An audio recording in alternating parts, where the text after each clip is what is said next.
Hello, everyone, and welcome to IoT Marketing Live. I'm Tiffani Neilson, and with me is the CEO and founder of IoT Marketing himself, Johannes Beekman. How are you doing today, Johannes? I'm doing great, Tiffany. How are you? I'm fantastic. And as many of you may have heard, IoT Marketing's annual Summit of Things event returns in only a few weeks, taking place October 22nd to the 24th. And we encourage you to join the 3-day virtual event to learn more about IoT, AI, and other emerging technologies.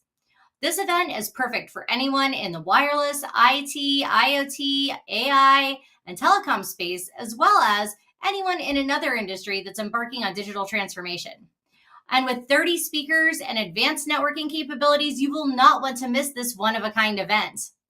And we have a very special guest speaker that you will definitely want to hear from, Sophia the robot, the world's first robot citizen. So get your free early bird pass now at iotmktg.com.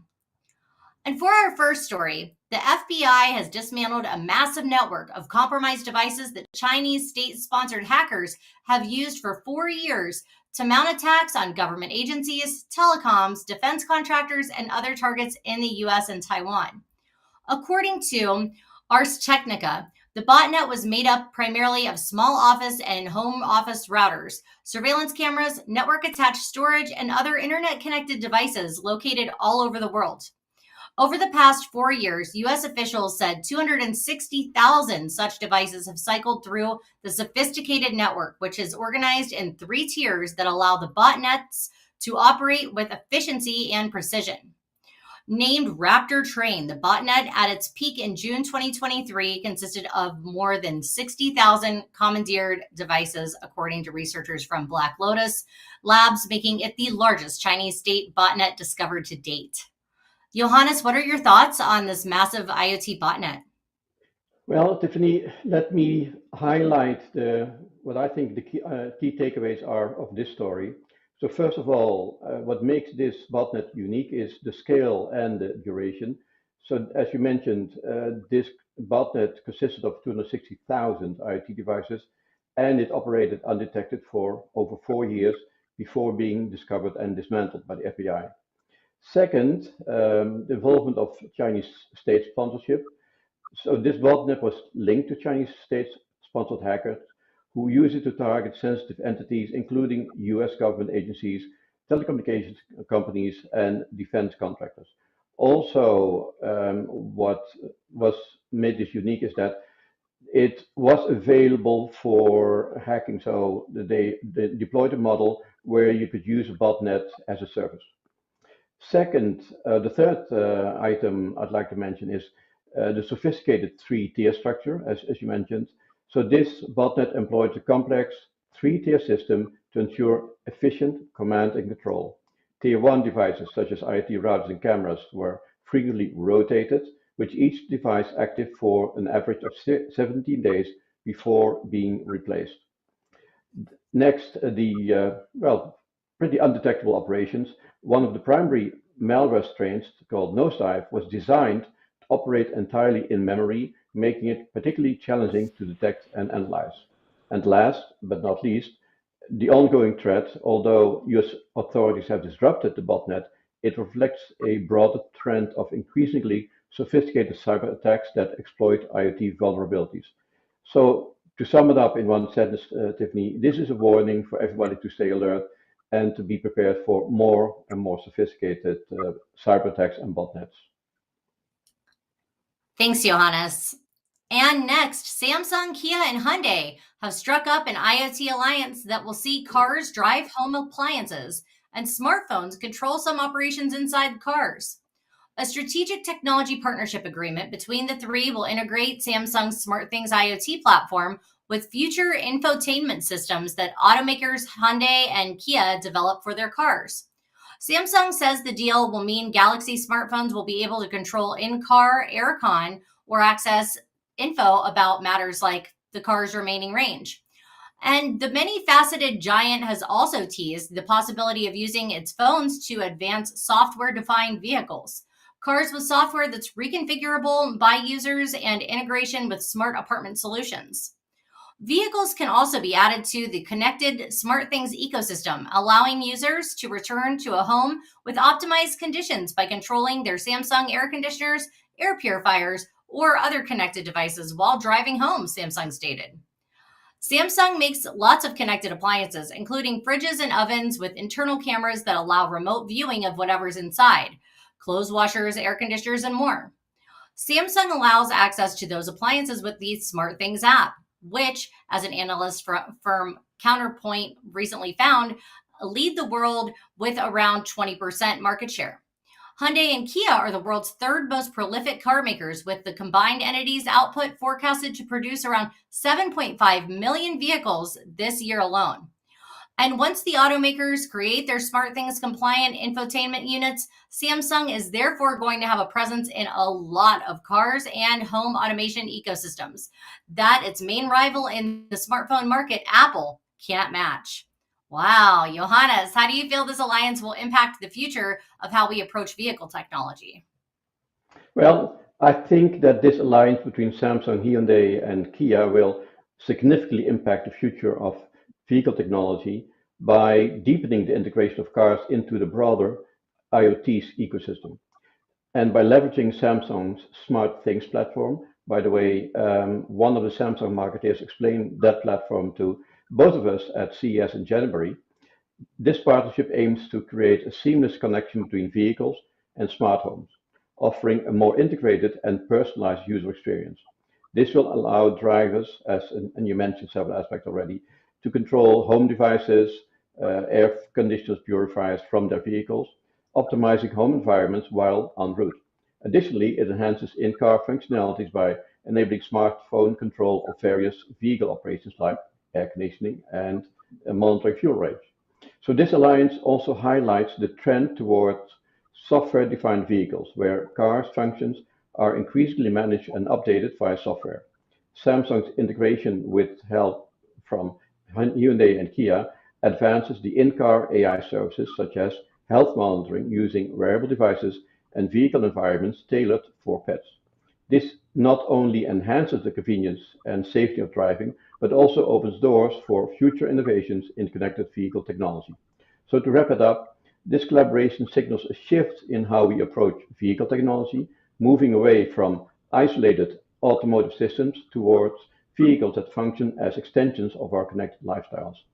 As these innovations roll out, the automotive industry will likely see further convergence of mobility and technology ecosystems, transforming vehicles into more dynamic, multifunctional spaces. Thanks, Johannes. And the proliferation of IoT technology has created a major challenge as more devices are sharing the airwaves, creating trouble in the way they communicate. Spectrum shares that the nearly 30 billion connected devices expected by 2030 will be operating using different wireless standards while sharing the same frequency bands, potentially interfering with one another. To overcome this, researchers in Japan say they have developed a way to shrink the devices that filter out interfering signals. Instead of many individual filters, the technology would combine them onto single chips. For smartphones to work with different communication standards and in different countries, they need dozens of filters to keep out unwanted signals. But these filters can be expensive and collectively take up a relatively large amount of real estate in the phone. With increasingly crowded electromagnetic spectrum, engineers will have to cram even more filters into phones and other gadgets, meaning further miniaturization will be necessary. Researchers at Japanese Telecom NTT and Okayama University say they've developed technology that could shrink all those filters down into a single device they describe as an ultrasonic circuit that can steer signals without unintentionally scattering them. Johannes, do you feel the ultrasonic circuit is a major breakthrough? Oh, it definitely is, Tiffany. But I would like to highlight the major issue here, which is IoT interference. So interference between different IoT devices. And the interference will only get worse if we keep pumping out and putting out more devices out there. So this is a known issue, and there are several solutions have been proposed to mitigate this issue. One is by adding filters, and you mentioned ultrasonic filters. and researchers are exploring the use of miniaturized ultrasonic filters to efficiently manage multiple signals in devices like smartphones. By integrating these filters into a small space, interference can be reduced without increasing the device size. So that's a big advantage of the breakthrough technology that you just highlighted. But it's not going to be enough. And another solution that has been proposed is cellular bands, and that's why 5G is so popular. By deploying IoT systems in licensed cellular bands, this helps avoid the crowded unlicensed band like those used by Wi-Fi and Bluetooth, where interference is more likely to occur. Cellular bands offer a more controlled and interference-free environment, but come at a higher cost. And then the third solution that has been proposed is frequency separation. That's another strategy to design IoT systems that operate in distinct frequency ranges, ensuring that devices do not overlap in their signal transmission. For example, separating Wi-Fi from Bluetooth operations can minimize the chance of interference. And yes, ultrasonic filter technology could drastically enhance smartphones and IoT devices and save space for other components. Thanks, Johannes. And another new innovation makes headlines as a new glass antenna developed by Japanese company AGC in collaboration with compatriot telecom player NTT Docomo can turn glass windows into base stations for 5G connectivity. Dubbed Wave Antenna, the device can help increase 5G network coverage without building more towers in urban spaces. Even though the fifth generation of mobile telecommunications, or 5G, has been in rollout mode for the past 4 years now, extensive coverage still needs to be improved compared to its predecessor, the 4G network. 5G is so much faster than 4G because of the spectrum it uses. To reduce the latency in connection, 5G uses higher frequency bands in the 24 to 100 gigahertz frequency range. However, this high frequency range has a lower reach, so the base stations have lower coverage compared to 4G. So to achieve the same coverage as 4G technology, 5G needs a comparatively higher number of base stations. And installing more base stations is more time-consuming, expensive, and even difficult in urban areas where space availability is a major concern. Developed by AGC, formerly known as Asahi Glass Company, the Wave Antenna is a follow-up to other glass products from the company that either allow mobile signals to pass through or completely block them. By partnering with NTT Docomo, AGC is now entering the domain where building glass can be seamlessly turned into a base station to solve the problems of 5G connectivity. Different components of the base station have been incorporated into a flat panel with a small footprint that can be installed onto the interior surface of the window, leaving the outer facade of the building untouched. Johannes, do you see potential for this new glass antenna? Oh, absolutely. I see this technology has a lot of potential, and certainly in downtown areas where you have a lot of high rises, this technology will definitely help with eliminating dead zones. So let me highlight the key takeaways from the document. So this is the world's first antenna that turns windows into 5G base stations, and it enhances the 5G coverage in urban areas. The antenna is embedded in glass with no external footprint, also preserving building aesthetics. It improves 5G connectivity, particularly in buildings, by using the sub-6 bands, which penetrate barriers like walls. And the antenna offers increased capacity without requiring new towers using existing urban structure. So this technology definitely has great potential, Tiffany. Thanks, Johannes. And Governor Gavin Newsom of California recently vetoed a bill that would have enacted the nation's most far-reaching regulations on artificial intelligence and the industry. California legislators overwhelmingly passed the bill called SB 1047, which was seen as a potential blueprint for national AI legislation. The measure would have made tech companies legally liable for harms caused by AI models. In addition, the bill would have required tech companies to enable a kill switch for AI technology in the event the systems were misused or went rogue. Newsom, in a statement, described the bill as well-intentioned, but noted that its requirements would have called for stringent regulations that would have been onerous for the state's leading artificial intelligence companies. The bill would have also forced the industry industry to conduct safety tests on massively powerful AI models, according to California Senator Scott Wiener, the bill's co-author. And each and every one of the large AI labs has promised to perform tests that SB 1047 requires them to do. The same safety tests that some are now claiming would somehow harm innovation. Many powerful players in Silicon Valley lobbied against the bill, arguing it would slow the development of AI and stifle growth for early stage companies.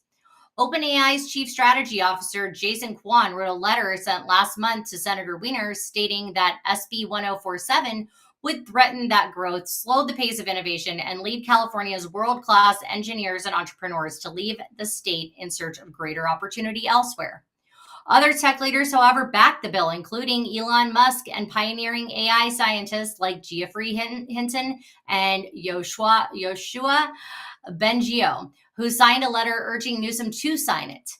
We believe that the most powerful AI models may soon pose severe risks, such as expanded access to biological weapons and cyber attacks on critical infrastructure. It is feasible and appropriate for frontier AI companies to test whether the most powerful AI models can cause severe harms, and for those companies to implement reasonable safeguards against such risks, wrote Hinton and dozens of former current employees of leading AI companies. Other states like Colorado and Utah have enacted laws more narrowly tailored to address how AI could perpetuate bias in employment and healthcare decisions, as well as other AI-related consumer protection concerns. Newsom has recently signed other AI bills into law, including one to crack down on the spread of deep fakes during elections. Another protects actors against their likeliness being replicated by AI without their consent. As billions of dollars pour into the development of AI, lawmakers in Washington still have not proposed a single piece of federal legislation to protect people from its potential harms, nor to provide oversight of its rapid development. Personally, I think the bill needs to be in place. But Johannes, do you feel that Newsom made the right decision on the right choice on the AI bill? Well, Tiffany, after going through the text of CASB 1047, I do have a few comments. First off, there is ambiguity in the definitions, so it's not really clear what is covered, what's not covered. In other areas, it seems heavy-handed in certain sections. In other areas, it's very broad in what it's trying to cover, and it's primarily focused on the largest and most advanced AI models. This bill does not impose the same stringent requirements on smaller AI models or those with limited capabilities. So if you're concerned about access to weapons, biological and other, or cyber attacks on critical infrastructure, an SLM with access to the internet can do as much damage as an LLM. And if implemented as written, it will stifle innovation. So this bill seems to be a case of let's get something out now and we'll clean up afterwards. I also would like to mention that Governor Neilson, and you mentioned that already, has recently signed more than a dozen other AI-related bills into law. These include measures to crack down on the spread of deepfakes during elections and to protect actors for having their facial likeness replicated by AI without their consent. Other states have enacted similar laws that are also very narrowly tailored. They focus on how AI could penetrate bias in employment and healthcare decisions, along with other consumer protection concerns related to AI. So what I'm trying to say is there are laws being put in place that are tailored to address well-defined issues. So to wrap it up, this is definitely not the end of the story. This will be continued, and I'm sure we'll see a revised version of CASB 1047 in the future. But I also expect a lot more focused AI-related bills to be released in the very near future. Thanks, Johannes. And NVIDIA has revealed more of its plans to play an important role in the future of mobile network infrastructure ecosystems with two linked announcements. The launch of its AI RAN platform, AI Aerial, which is a common hardware and software platform for AI and RAN traffic, and a new partnership with T-Mobile US, Ericsson, and Nokia on an AI RAN Innovation Center based at T-Mobile's headquarters in Bellevue, Washington. NVIDIA describes the AI RAN platform as a suite of accelerated computing software and hardware for designing and stimulating, training, and deploying AI radio access network technology for wireless networks in the AI era. It will bring AI Aerial to the AI RAN Innovation Center. T-Mobile, meanwhile, sees its collaboration with NVIDIA, Ericsson, and Nokia as an initiative to design and drive the future of mobile networks with AI at the center, revolutionizing the capabilities of radio access networks to serve customers in unprecedented ways. What are your thoughts on the new AI RAN Innovation Center, Johannes? Well, Tiffany, let me take a step back. And a few months ago, we discussed the AI RAN Alliance. And so I checked the website. So this is the logical next step for the AI RAN Alliance, which was announced a couple months ago. The launch of the AI RAN Innovation Center, which is a collaboration between NVIDIA, T-Mobile, Ericsson, and Nokia, is an exciting development in the telecom sector. And it's also a way, and you'll see AI everywhere. So this is another example of that trend. So the center focuses on integrating AI into radio access networks through NVIDIA's AI Aerial platform, enhancing network efficiency and expanding open RAN capabilities. By leveraging AI for network processing workloads, the center aims to revolutionize mobile networks, particularly in customer service and traffic management, marking a significant leap forward and toward more efficient AI-driven networks. I checked the membership of the IRAN Alliance, and well, they've added a lot of new members, and it's already a very impressive list. So we'll likely hear more about AI RAN in the future. Thanks, Johannes. And that is all the news we have time for today. So be sure to claim your free pass to attend the Summit of Things. You will not want to miss this valuable opportunity to learn more about IoT, AI, and other emerging technologies while expanding your network. So act now and get your ticket at iotmktg.com. And we also want to invite you to cast your vote for the Industry Insights IoT Awards with 10 categories spanning IoT products, companies, and people. And your vote counts, so cast your vote now at iotmktg.com. Anything you'd like to add, Johannes? Well, the Summit of Things, and I'd like to stress that the Summit of Things is going to be really great. We have a very strong speaker lineup, and this is an event that you don't want to miss. And yes, fall is here, which means that everybody gets a chance to vote for their favorite IoT expert, company, service, or product. So head over to the IoT Awards page and cast your vote on your favorite company, expert, or product. Thanks, Johannes. And last but certainly not least, we also want to remind you that IoT Marketing offers end-to-end marketing, PR, and production services, to name a few. We can also assist in crafting your 2025 marketing strategy. So reach out to us for a free consultation to see how we can help you reach your marketing goals and generate new leads for you. Thank you so much for joining us today for IoT Marketing Live, and thank you so much for being my co-host, Johannes. Thank you, Tiffany. Have a great day, everyone. Bye-bye. Bye-bye.